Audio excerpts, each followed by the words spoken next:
Hello दोस्तों, welcome to in this channel concept with Sunil channel. आज हम लोग डिस्कस करेंगे एमएमसीक्यू मल्टीपल चॉइस क्वेश्चन। आपका टॉपिक रहेगा एटॉमिक थ्योरी।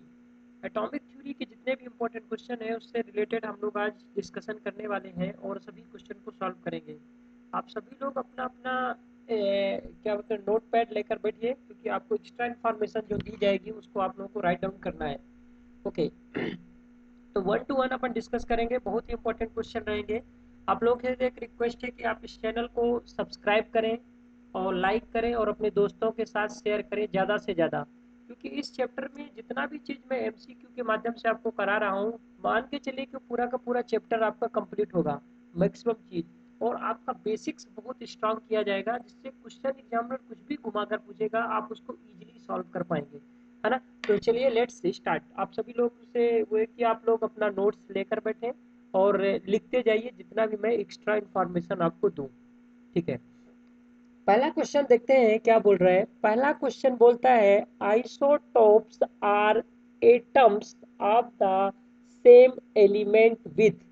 क्वेश्चन को समझिए। बोल रहा है कि isotopes are the atoms of the same element with. मतलब आइसोटोप्स वो है जो कोई एक सेम एलिमेंट होगा। ठीक है, एलिमेंट के अंदर क्या होते हैं, एटम्स होते हैं। फिर नेक्स्ट तीसरा चीज बोलता है कि जो एटम्स है या एलिमेंट है तो उसका आइसोटोप जो होते हैं। अब आइसोटोप क्या होते हैं आपको वो चीज पता होना चाहिए कि आइसोटोप क्या है। अगर आपको वो चीज पता है तो आप इजीली इस क्वेश्चन को सॉर्ट आउट कर पाएंगे। तो पूछ रहा है कि बताइए, ऑप्शन ए दिया कि डिफरेंट एटॉमिक नंबर। मतलब आइसोटोप में क्या होता है, डिफरेंट एटॉमिक नंबर होता है क्या। Option be different numbers of neutrons. Option number 3 different numbers of the protons. Option number D different numbers of the electrons. Right answer आपको देना है कि क्या होता है ना। तो राइट आंसर होगा इसका option number B, different number of neutrons. अब इसको बात ध्यान से समझिए कि क्या होता है आइसोटोप, क्या होता है पहले ये जानिए। आइसोटोप क्या होता है, जैसे कि आइसोटोप जैसे मान लीजिए 1H2, है ना। 1H2 जो चीज क्या रहता है नीचे लिखा रहता है ना, वो क्या होता है एटॉमिक नंबर। तो जिस जिस एलिमेंट का क्या होता है कि एटॉमिक नंबर सेम होता है, तो वो क्या होता है एटॉमिक नंबर अगर सेम है तो वो क्या होते हैं आइसोटोप कहलाएंगे। जैसे हाइड्रोजन के 3 आइसोटोप होते हैं, 1H1, 1H2, 1H3। 1H1 का नाम प्रीसियम, ड्यूटेरियम एंड ट्रीटियम। ठीक है, तो ये तीनों क्या हो गए, नीचे सभी के देखोगे 111 है ना, मतलब एटॉमिक नंबर क्या है सेम है। तो वो क्या है एक दूसरे के आइसोटोप्स है। ठीक। अब इसी में बोल रहे हैं कि इसमें डिफरेंट क्या होता है। इसमें डिफरेंट होता है कि जो आइसोटोप जो एटॉमिक नंबर होता है, तो एटॉमिक नंबर आपका इक्वल टू होता है number of proton equal to number of electron के। तो मतलब समझिए कि आपका जो ऑप्शन नंबर सी और डी है ये तो हो ही नहीं सकता है, इसको कैंसिल आउट करेंगे, क्योंकि ऑप्शन नंबर डी सी दिया है डिफरेंट नंबर ऑफ प्रोटॉन्स, ये गलत हो जाएगा, क्योंकि आइसोटोप में ऐसा होता नहीं है, क्योंकि एटॉमिक नंबर की बात दिया हुआ है। ठीक। तो इसका सही आंसर क्या होगा कि डिफरेंट नंबर ऑफ न्यूट्रॉन। ठीक है, इसका राइट आंसर होगा। तो इस टाइप से इसको क्या करेंगे हम लोग सॉल्व करेंगे। क्वेश्चन नंबर सेकंड देखते हैं उसमें क्या बोल रहे हैं। क्वेश्चन नंबर सेकंड बोलता है the atomic number is the same in different isotopes of the same element. Question को समझिए, क्या बोल रहा है कि अगर सेम एलिमेंट है तो उसका बोल रहा है कि जो एटॉमिक नंबर होगा, है ना, वो क्या होगा सेम होगा। मान लीजिए कि अगर कोई हाइड्रोजन है, हाइड्रोजन के तीनों एक क्या है आइसोटोप है ना, 1H1, 1H2, 1H3। तो इसमें ये चीज बोल रहा है कि क्या उनका एटॉमिक नंबर भी सेम होगा। अगर मान लीजिए कि दो एलिमेंट है जो कि एक दूसरे को क्या है आइसोटोप है ना, तो क्वेश्चन ये बोल रहा है कि क्या उनका एटॉमिक नंबर भी सेम होगा। तो ऑप्शन आपको दिया हुआ है सामने कि ये ऑप्शन ऑप्शन ए दिया हुआ कि ट्रू है स्टेटमेंट या फॉल्स है। तो क्या होगा, आप कमेंट करके आंसर दीजिए। ये ट्रू होगा, क्योंकि आइसोटोप में क्या होता है कि आइसोटोप क्या होते हैं, आइसोटोप वो होते हैं जिनका एटॉमिक नंबर सेम होता है। ठीक है, जिनका एटॉमिक नंबर सेम होता है उसको क्या बोलते हैं, वो एक दूसरे क्या है आपके आइसोटोप्स हैं, है ना। अगर जिनका एटॉमिक वेट सेम होता है जो ऊपर लिखा रहता है वो क्या होता है, उसको क्या बोलते हैं, वो आइसोबार होते हैं। ठीक, तो ये जो स्टेटमेंट है ये क्या है आपका ट्रू है। नेक्स्ट देखते हैं। अब क्वेश्चन नंबर 3 आपको बोल रहा है who was the person to propose the theory of atomic structure based on line spectra. बहुत अच्छा क्वेश्चन है, एक्सीलेंट क्वेश्चन, इसको देना चाहिए। क्या क्वेश्चन बोल रहा है कि हु वाज द पर्सन, किसी पर्सन का नाम पूछ रहा है, to propose the theory of atomic structure, जो थ्योरी ऑफ एटॉमिक स्ट्रक्चर दिया है based on a line spectra, जिसका मेन बेस क्या है, वो लाइन स्पेक्ट्रा है। ठीक है, ऑप्शन नंबर ए आपके सामने है, अर्निस्ट रदरफोर्ड ने दिया है। Option number B John Dalton ने दिया है। ऑप्शन नंबर 3 नील बोहर ने दिया है। ऑप्शन नंबर 4 जेम्स चैडविक ने दिया है। तो राइट आंसर आप लोग कमेंट करिए कि किसने ये सिद्धांत दिया है ना। इसका राइट आंसर होगा आपका ऑप्शन नंबर सी नील बोहर। नील बोहर के सिद्धांत ने ही ये बताया, किसका यूज किया था, लाइन स्पेक्ट्रा का। अब ये जानिए कि लाइन स्पेक्ट्रा क्या होता है। लाइन स्पेक्ट्रा बेसिकली क्या है, जैसे मान लीजिए कि कोई इलेक्ट्रॉन है, ठीक है। अब इलेक्ट्रॉन को बोलेंगे कि इलेक्ट्रॉन एक्साइटेड हो रहा है। इलेक्ट्रॉन एक्साइटेड हो रहा है मतलब वो एनर्जी ऑब्जर्व कर रहा है। एनर्जी ऑब्जर्व कर रहा है मतलब वो एनर्जी दो तरीके से ऑब्जर्व करेगा। या तो क्या करेगा, उसको आप हीट अप कर रहे हो, हीट एनर्जी दे रहे हो, या दूसरा काम आप क्या कर रहे हो, उसे इलेक्ट्रिकल एनर्जी दे रहे हो। तो जब किसी भी इलेक्ट्रॉन को इलेक्ट्रिक एनर्जी मिलेगी, है ना, या हीट एनर्जी मिलेगी, तो इलेक्ट्रॉन क्या होगा, आपका एक्साइटेड होगा। जब इलेक्ट्रॉन एक्साइटेड होगा तो अपने ऑर्बिट को चेंज करेगा, one orbit to another orbit क्या करेगा, मूव करेगा, जंप करेगा। ठीक। अब ये क्या हुआ कि इसमें एक एक्सपेरिमेंट किया गया हाइड्रोजन गैस पे, या हाइड्रोजन के किसमें, एटम पर। पाया गया कि जो हाइड्रोजन के एटम को जब एक्साइटेड किया गया, तो देखा गया कि इसमें ज्यादा से ज्यादा जो प्रोटॉनों की डेंसिटी थी, है ना, तो वो क्या हो रही है, जब प्रिज्म में देखा गया एक्साइटेड करने पे, वो एक क्या कर रहा है, एक लाइन की भांति प्रतीत हो रही है। ठीक है, तो इसीलिए इसको बोला गया है लाइन स्पेक्ट्रा। लाइन स्पेक्ट्रा में क्या रहता है कि आपका जो पार्टिकल्स होते हैं, जो एटम्स होते हैं, एक लाइन की भांति दिखते हैं। ठीक है, इसमें क्या रहता है कि आपका कलर वगैरह भी चेंज होता है लाइन स्पेक्ट्रा में। जैसे एटम आपका हाइड्रोजन हो गया, तो जोन भी डिवाइडेड रहता है, जैसे रेड कलर में आ जाता है उसका एटम, सोडियम का येलो जोन में आ जाता है, ये चीज है। तो लाइन स्पेक्ट्रा से आपको यही सब चीजें पता चलती हैं। ठीक है, आगे फर्दर और चीजें हैं जिस पर हम बात करेंगे। तो इस सिद्धांत को या बेस मान के किसने दिया था, नील बोहर ने ये सिद्धांत दिया था। ठीक है, ये है तो लाइन स्पेक्ट्रा नील बोहर का सिद्धांत था। ठीक, इसमें एक चीज और होता है कि जैसे मान लीजिए कोई ऑर्बिट है ना, ऑर्बिट के अंदर जैसे न्यूक्लियस है, तो न्यूक्लियस के चारों ओर जैसे जैसे आप आगे बढ़ते जाएंगे, तो के एल एम और एन, है ना, के एल एम और एन, इसमें से चार वो होते हैं क्या, आपके ऑर्बिट होते हैं, जिसको एनर्जी लेवल बोलते हैं, एनर्जी लेवल 1 2 3 4। ठीक, अब जो न्यूक्लियस के पास होता है, वो क्या होता है, कम एनर्जी लेवल होता है। जैसे जैसे दूर जाता जाता है, एनर्जी लेवल क्या होता है, बढ़ता जाता है। ठीक, तो आगे अपन बात करेंगे इसमें से चीजों को। तो ये इसका लाइम स्पेक्ट्रा का एक सिद्धांत है। नेक्स्ट देखते हैं question number 4। Under the Bohr theory of the line spectra, same चीज फिर से दे दिया, the energy in atoms is. बहुत ही ध्यान से इस क्वेश्चन का आंसर आप लोग दीजिएगा। क्वेश्चन क्या बोल रहा है कि बोहर जो थ्योरी, जो नील्स बोहर ने डिस्कस दिया था लाइन स्पेक्ट्रा का सिद्धांत को बेस मानकर, तो उसी पूछ रहा है under the Bohr theory of a line spectra the energy in atom is. किसी भी एटम की जो एनर्जी है या किसी भी इलेक्ट्रॉन की एनर्जी है, वो क्या होती, कैसे होती है।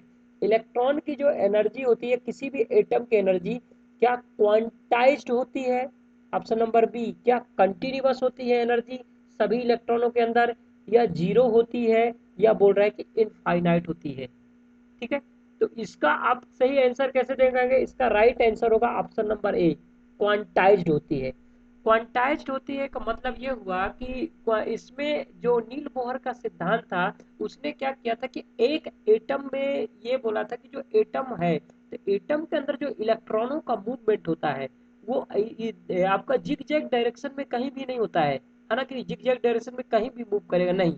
हर एक एटम के अंदर चार ऑर्बिट है, उनका एक जोन है ना, ऑर्बिट या सेल आप बोलो, के एल एम एंड एन, ये 4 ऑर्बिट है। इन्हीं चारों कक्षाओं में ही जो क्या होता है आपका इलेक्ट्रॉन क्या करता है, मूव करता है।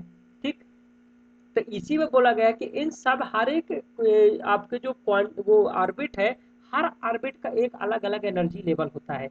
एनर्जी लेवल का फार्मूला क्या है, E equals to H C upon lambda.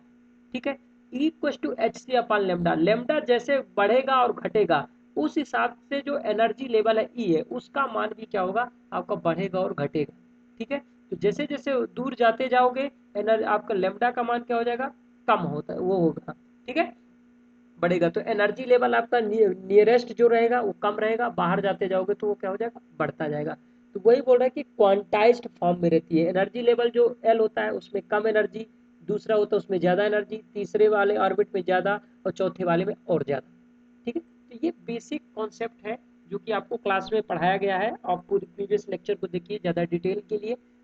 Next question number 5, when an electron is excited, ध्यान से समझिएगा, बोल रहा है कि when an electron is excited the electrons distance from the nucleus. बहुत बढ़िया क्वेश्चन दिया हुआ है। बोल रहा है कि जैसे मान लीजिए कि कोई एटम है, एटम का जो सेंटर पॉइंट होता है वो क्या होता है, न्यूक्लियस होता है। न्यूक्लियस के अंदर क्या पाया जाता है, प्रोटॉन और न्यूट्रॉन पाया जाता है। न्यूक्लियस के जो बाहर मूव करते हैं वो क्या होते हैं, इलेक्ट्रॉन मूव करते हैं, है ना। अब क्वेश्चन पे जाइए कि अब क्वेश्चन क्या बोल रहा है। क्वेश्चन अब ये बोल रहा है कि जो इलेक्ट्रॉन मूव कर रहे हैं किसके, न्यूक्लियस के बाहर, तो अगर उनको क्या किया जाए, एक्साइटेड किया जाए। एक्साइटेड किया जाए मतलब उनको हीट एनर्जी दी जाए या इलेक्ट्रिकल पावर दी जाए, तो उसको एनर्जी क्या होगी, मिलेगी। जब एनर्जी वो ऑब्जर्व करेगा तो फिर बोल रहे हैं कि the electrons distance from the nucleus, जब उस इलेक्ट्रॉन को आप एनर्जी दोगे, एक्साइटेड होगा इलेक्ट्रॉन, तो उसका जो डिस्टेंस होगा कहाँ से, न्यूक्लियस से, वो क्या होगा। Option number 1 can not be predicted, क्या आप उसका प्रिडिक्शन नहीं कर सकते हैं। ऑप्शन नंबर 2 उसका जो डिस्टेंस है न्यूक्लियस से मतलब घट जाएगा, मतलब वो बोल रहा है कि और पास आ जाएगा न्यूक्लियस से अगर आप उसको क्या करोगे, एक्साइटेड करोगे। ऑप्शन नंबर 3 बोल रहा है कि इंक्रीज हो जाएगा, मतलब किसका क्या इंक्रीज होगा, distance between nucleus and electron के बीच का क्या हो जाएगा, डिस्टेंस बढ़ जाएगा अगर आप उसको क्या करोगे, एक्साइटेड करोगे तो। ऑप्शन नंबर 4 बोल रहा है स्टे द सेम, मतलब जहां पे इलेक्ट्रॉन था वो वहीं पे क्या रहेगा, स्टेबल रहेगा, कहीं नहीं जाएगा। तो आप सोचिए कि क्या होगा इसका राइट आंसर, आप कमेंट में दीजिए कि क्या होगा इसका आंसर, है ना। इसका राइट आंसर होगा जो डिस्टेंस है between the nucleus and electron okay will be increase. क्यों इंक्रीज होगा, क्या कारण है कि इंक्रीज हो रहा है डिस्टेंस, डिस्टेंस इंक्रीज इसलिए होगा कि देखिए न्यूक्लियस के बाहर जो इलेक्ट्रॉन है वो मूव कर रहा है। अब आप उसको क्या कर रहे हैं, एक्साइटेड कर रहे हैं, एक्साइटेड कर रहे हैं, या तो आप उसको हीट एनर्जी देंगे, है ना, या इलेक्ट्रिसिटी देंगे, तो वो क्या करेगा, एनर्जी को ऑब्जर्व करेगा। जैसे उसके पास ज्यादा एनर्जी आएगा तो वो क्या करेगा, वो अपनी एनर्जी को रिलीज करने के लिए जो आपका लो ऑर्बिट है, लो ऑर्बिट से हाई ऑर्बिट की ओर क्या करेगा, जंप करेगा, मतलब बाहर की ओर जाएगा, बाहरी ऑर्बिट में। ठीक है, तो जब वो न्यूक्लियस से दूर जाएगा, है ना, तो उससे जो बोल रहे डिस्टेंस क्या होगा, डिस्टेंस डिक्रीज होगा कि इंक्रीज होगा। ऑब्वियस सी बात है कि उसका जो डिस्टेंस होगा बिटवीन न्यूक्लियस एंड इलेक्ट्रॉन के विल बी इंक्रीज। ठीक है, ये चीज है। नेक्स्ट देखते हैं अगला क्वेश्चन क्या बोलता है। क्वेश्चन नंबर 6 आपके सामने है, maximum number of electron found in energy level N. ठीक है, इसको क्वेश्चन को हम दे सकते थे कि एनर्जी लेवल 1 2 3 4। मैंने इस क्वेश्चन को 1 2 3 4 ना देखने की बजाय मैंने इसको नील बोहर के सिद्धांत के हिसाब से इसका मैंने नोमेनक्लेचर कर दिया, के एल एम एंड एन, मतलब जो लास्ट ऑर्बिट है आपको फोर्थ ऑर्बिट है वो कौन सा है, एन ऑर्बिट होगा। तो बोल रहा है कि एन ऑर्बिट में मैक्सिमम नंबर ऑफ इलेक्ट्रॉन कितने होते हैं, है ना। मैक्सिमम नंबर ऑफ इलेक्ट्रॉन का आपने फार्मूला पढ़ा होगा, है ना, क्या होता है मैक्सिमम नंबर ऑफ इलेक्ट्रॉन का फार्मूला, 2n² 2n² के अकॉर्डिंग अगर देखोगे तो इसमें मैक्सिमम n में कितने इलेक्ट्रॉन होते हैं, 32, है ना। कितना हो जाएगा 32, मतलब ये फोर्थ नंबर का ऑर्बिट है, तो 2n⁴, है ना, मतलब n की जगह कितना आएगा 4, तो 2 × 4⁴, तो 4 × 16 दूनी 32, तो कितने इलेक्ट्रॉन होंगे? 32 इलेक्ट्रॉन होंगे। अब आप ये समझिए कि जो इनर ऑर्बिट होता है के ऑर्बिट, उसमें कितने इलेक्ट्रॉन होते हैं? ऑप्शन में मैंने ए ऑप्शन दिया है, ऑप्शन दिया है ए कितना 8 2 18, ये सभी ऑर्बिटों में कितने कितने इलेक्ट्रॉन होते हैं उसकी मैंने संख्या दी है ना। तो जो के ऑर्बिट होता है उसमें 2 इलेक्ट्रॉन होते हैं। फिर के के बाद होता है एल ऑर्बिट, ऑर्बिट नंबर 2, उसमें कितने होते हैं? 8 होते हैं, है ना। तो मतलब 2, है ना। तीसरा नंबर होता है आपका के एल एम में कितने होते हैं? 18 होते हैं, है ना। इसका सिंपल कॉन्सेप्ट है फाइंड आउट करने का कि 2n² है। अब n की जो वैल्यू होती है 1 2 3 4 आप रखते जाइए, आपको ये जो ऑप्शन दिए हुए हैं पूरे आते जाएंगे, है ना। तो 1 मतलब के, 2 मतलब एल एल ऑर्बिट, और 3 मतलब आपका एम ऑर्बिट, 4 मतलब किसमें? N orbit. ठीक है, इस टाइप से आप क्या करेंगे, इसके सभी ऑर्बिट में कितने कितने इलेक्ट्रॉन होते हैं आप फाइंड आउट कर सकते हैं। के ऑर्बिट में कितने? 2 इलेक्ट्रॉन होते हैं। और एल ऑर्बिट में मैक्सिमम कितने होते हैं? आपके 8 इलेक्ट्रॉन होते हैं। फिर आपका एम ऑर्बिट में कितने होते हैं? 18 होते हैं। और एन ऑर्बिट में 32 होते हैं। एक चीज ये भी जान आपको पता होना चाहिए कि जो आउटर ऑर्बिट होता है, जिसको बोलते आपको तो हाई एनर्जी लेवल होता है, वो बैलेंसी जो होती है वो कितनी होती है? 8 होती है। 8 इलेक्ट्रॉन उसके पास होने चाहिए किसी भी एटम के आउटर ऑर्बिट में। कितने होने चाहिए? एक, अगर आप बोलो कि ये बैलेंस एटम है, बैलेंस एटम के लिए क्या बोलोगे, उसके आउटर ऑर्बिट में कितने इलेक्ट्रॉन होने चाहिए? 8 इलेक्ट्रॉन होने चाहिए। अगर 8 से कम है, ठीक है, तो 8 से ज्यादा तो हो ही नहीं सकते हैं, 8 से अगर कम है तो वो क्या करेगा? वो रिएक्शन करेगा अपने नेबरिंग एटम के साथ।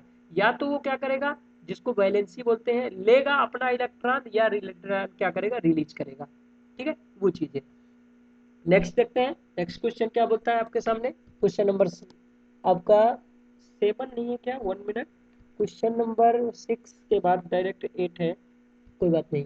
क्वेश्चन नंबर 8 बोल रहा है वैलेंस इलेक्ट्रॉन फाउंड इन, वैलेंस इलेक्ट्रॉन कहाँ पाए जाते हैं? ऑप्शन नंबर 1 बोल रहा है कि न्यूक्लियस में पाए जाते हैं। ऑप्शन नंबर 2 इनर ऑर्बिट में पाए जाते हैं। Option number C outer orbit में पाए जाते हैं। Option number D anywhere inside the atoms.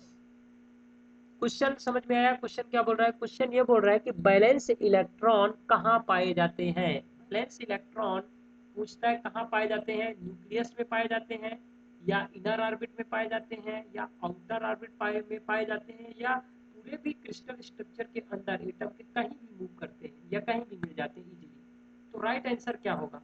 इसका राइट आंसर ये होगा कि बैलेंस इलेक्ट्रॉन जो होते हैं वो कहाँ पाए जाते हैं? आउटर ऑर्बिट में पाए जाते हैं। Option number C. इस बात को समझिए कि क्या होता है इसमें, जो इनर ऑर्बिट होता है, इनर ऑर्बिट में जो इलेक्ट्रॉन होते हैं, है ना, वो इलेक्ट्रॉनों को कोर इलेक्ट्रॉन कहा जाता है। और कभी भी इनर ऑर्बिट के जो इलेक्ट्रॉन होते हैं, कोर इलेक्ट्रॉन, ये रिएक्शन में भाग नहीं लेते हैं, है ना। जो आउटर ऑर्बिट के इलेक्ट्रॉन होते हैं, ठीक है, उन इलेक्ट्रॉनों को बैलेंस इलेक्ट्रॉन कहा जाता है। और यही बैलेंस इलेक्ट्रॉन ही क्या होते हैं? केमिकल रिएक्शन में क्या करते हैं? भाग लेते हैं। ठीक है, तो ये बेसिक कॉन्सेप्ट है जो कि आपके माइंड में होना चाहिए, क्योंकि ऑब्जर्वर आपका यहाँ से भी क्वेश्चन पूछ सकता है कि for a chemical reaction which electron okays क्या करता है? इन्वॉल्व होता है, कौन सा इलेक्ट्रॉन क्या करता है? उसमें भाग लेता है। क्या कोर इलेक्ट्रॉन लेता है या बैलेंस इलेक्ट्रॉन लेता है? तो आपको पता होना चाहिए कि कौन सा इलेक्ट्रॉन उसमें से भाग लेता है। वो आपका बैलेंस इलेक्ट्रॉन भाग लेता है, ना कि कोर इलेक्ट्रॉन भाग लेता है। कोर इलेक्ट्रॉन हमेशा इनर ऑर्बिट में होते हैं और बैलेंस इलेक्ट्रॉन आउटर ऑर्बिट में होते हैं। ठीक है, नेक्स्ट क्वेश्चन देखते हैं। क्वेश्चन नंबर 9, क्वेश्चन नंबर 9 बोल रहा है शेप ऑफ पी सब ऑर्बिट, पी सब ऑर्बिट का शेप कैसा होता है? ऑप्शन नंबर ए आपका बोल रहा है स्फेरिकल होता है। ऑप्शन नंबर बी बोल रहा है डमरू टाइप का होता है, डमरू देखते हैं ना। दूसरा तीसरा बोल रहा है डबल डमरू टाइप होता है, जो डमरू को आप क्रॉस में लगा दीजिए उस टाइप का होता है, या कॉम्प्लेक्स होता है।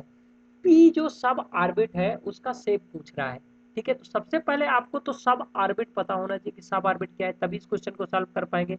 इसका सही आंसर होगा ऑप्शन नंबर बी आपका डमरू टाइप का। अब आप थोड़ा सा डिटेल में इसके जाइए, डिटेल आपको पता होना चाहिए। क्या रहता है कि जैसे कोई भी मैंने बताया कि 4 ऑर्बिट होते हैं, के एल एम एन। ठीक है, या 1 2 3 4 सब आपके ऑर्बिट हो गए।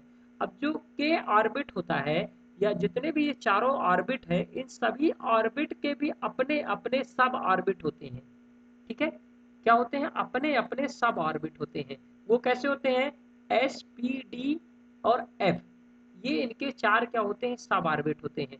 यस, एस क्या है, के का सब ऑर्बिट है, पी आपका एल का है ना। इसमें अब क्या रहते हैं कि जो रहता है तो एस यस का पूछ सकते हैं कि एस का जो होता है वो शेप कैसा होता है। जो एस सब ऑर्बिट होता है उसका शेप कैसा रहता है, स्फेरिकल टाइप का रहता है। ठीक है, जो पी रहता है सब ऑर्बिट उसका क्या रहता है, डमरू के आकार का रहता है। और जो आपका डी रहता है डबल डमरू के आकार का रहता है। और जो एफ होता है सब ऑर्बिट, उसका कैसा रहता है, बहुत कॉम्प्लेक्स रहता है। ठीक है, तो इनमें से कुछ भी क्वेश्चन घुमा के पूछ सकता है, तो इसलिए आप नोट्स बनाते जाइए और देखिए कि क्या क्वेश्चन आप कितने क्वेश्चन सही कर पा रहे हैं। क्योंकि मैक्सिमम जैसे क्वेश्चन का लेवल है उसमें आपको मैक्सिमम सिलेबस भी कवर हो रहा है साथ ही साथ। ठीक है, तो आप नोट्स भी बनाते जाइए, एक्स्ट्रा इन्फॉर्मेशन जो आपको दे रहा हूँ। Question number 10, unit of radio activity is, radio activity की क्या यूनिट है, तो बताइए कि क्या यूनिट है। ऑप्शन नंबर 1 बोल रहा है कि रदरफोर्ड, ऑप्शन नंबर बी बोल रहा है Curie, option number 3 Becquerel, option number 4 GM counter. तो रेडियो एक्टिविटी जो होती है, रेडियो एक्टिव पदार्थ होते हैं, तो उसकी जो रेडियो एक्टिविटी है ना, प्रॉपर्टी, तो उसका बोल रहा है कि यूनिट क्या होती है, रेडियो एक्टिविटी की क्या किससे मेजर करोगे, है ना। जैसे बाकी चीजों को आप लीटर में, केजी में, है ना, मीटर में मेजर करते हो, तो रेडियो एक्टिविटी को, रेडियो सक्रियता, धर्मिता, इसको किससे मेजर करते हैं अपन, उसका यूनिट क्या है, क्या रदरफोर्ड है, बिक्वल है, क्यूरी है, या जीएम काउंटर है ना। तो इसका ऑप्शन होगा, ये तीनों है ऊपर के, ए बी सी तीनों ऑप्शन सही है। इसका 3 यूनिट होता है रेडियो एक्टिविटी का। आपका आप रदरफोर्ड भी इसकी यूनिट है, और क्यूरी भी इसकी यूनिट है, और बेक्वेल भी इसकी यूनिट है। अब ये जो जीएम काउंटर होता है, ये क्या होता है, जीएम काउंटर इसको मेजर करने का चीज है ना, कि रेडियो एक्टिविटी को किससे मेजर करोगे, तो इससे मेजर करते हैं अपन, किससे, जीएम काउंटर से। ठीक है, तो यहाँ तक की चीजें हैं।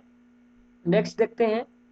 नेक्स्ट आपका, ओके, 10 ही क्वेश्चन है, 10 ही क्वेश्चन को सॉल्व करना है। 10 ही क्वेश्चन में मैक्सिमम आपका सिलेबस भी कवर हो रहा है एटॉमिक थ्योरी का। अब आप लोगों से एक रिक्वेस्ट इस चीज का है कि आप लोग प्लीज चैनल को लाइक करें, सब्सक्राइब करें, और दोस्तों के साथ ज्यादा से ज्यादा शेयर करें, ताकि उन्हें चीजें क्या हो सके, पता चल सके कि क्या क्या चीजें हो रही हैं, राइट। और आप पढ़िए, और इंस्टाग्राम में भी इसको सब्सक्राइब करिए और उसमें जुड़िए। और चैनल को ज़्यादा से ज़्यादा क्या करें, आप सब्सक्राइब करें। दोस्तों के साथ ज़्यादा से ज़्यादा क्या करना चाहिए, आपको शेयर शेयर करना है। ओके, थैंक यू, धन्यवाद, फिर मिलते हैं नेक्स्ट